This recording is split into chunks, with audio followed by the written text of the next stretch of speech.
Hello dears, welcome back.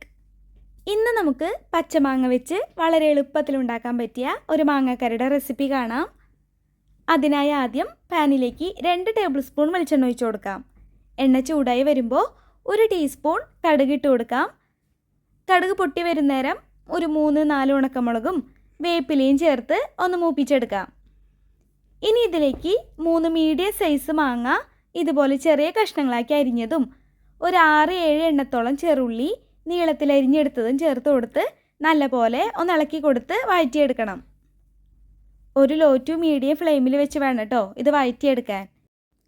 ഈ സമയത്ത് എരിവിനായി 3 പച്ചമുളക് നീളത്തിൽ അരിഞ്ഞതും കൂടെ തന്നെ ഒരു 3/4 ടീസ്പൂൺ ഉപ്പും കൂടെ ചേർത്ത് കൊടുക്കാം.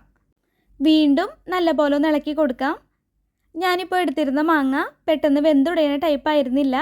അതുകൊണ്ട് എനിക്കിപ്പോൾ ഒരു 6 മിനിറ്റൊക്കെ വേണ്ടി വന്നു ഇതൊന്ന് കുക്കായി വരാൻ. ചില മാങ്ങകൾ പെട്ടെന്ന് കുക്കായി കിട്ടും കേട്ടോ, അപ്പോൾ ഇത്രയും സമയം വേണ്ടി വരില്ല.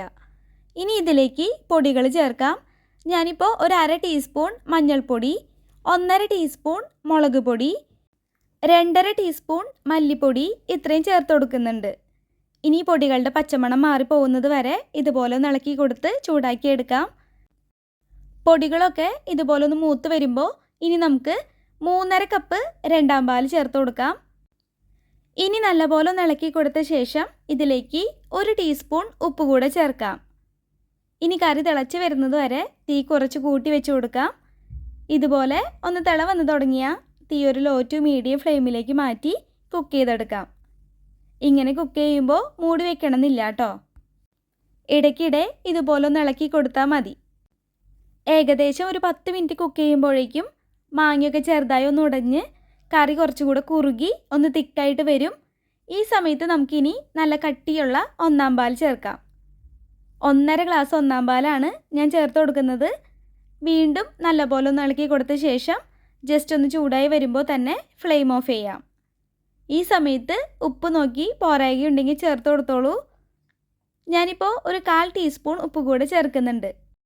നിങ്ങളെടുത്ത മാങ്ങയ്ക്ക് പുളി കൂടുതലുണ്ടായിരുന്നു, കറിക്കിപ്പോൾ പുളി കൂടുതലുള്ള പോലെ തോന്നുന്നുണ്ടെങ്കിൽ അതൊന്ന് ബാലൻസ് ചെയ്യാനായിട്ട് 2 നുള്ളു പഞ്ചസാര കൂടി ഈ സമയത്ത് ചേർക്കുന്നത് നല്ലതായിരിക്കും. അപ്പോൾ ഇത്രയേ ഉള്ളൂ, നല്ല അടിപൊളി ടേസ്റ്റിലുള്ള മാങ്ങാക്കറി ഇവിടെ റെഡി ആയിട്ടുണ്ട്.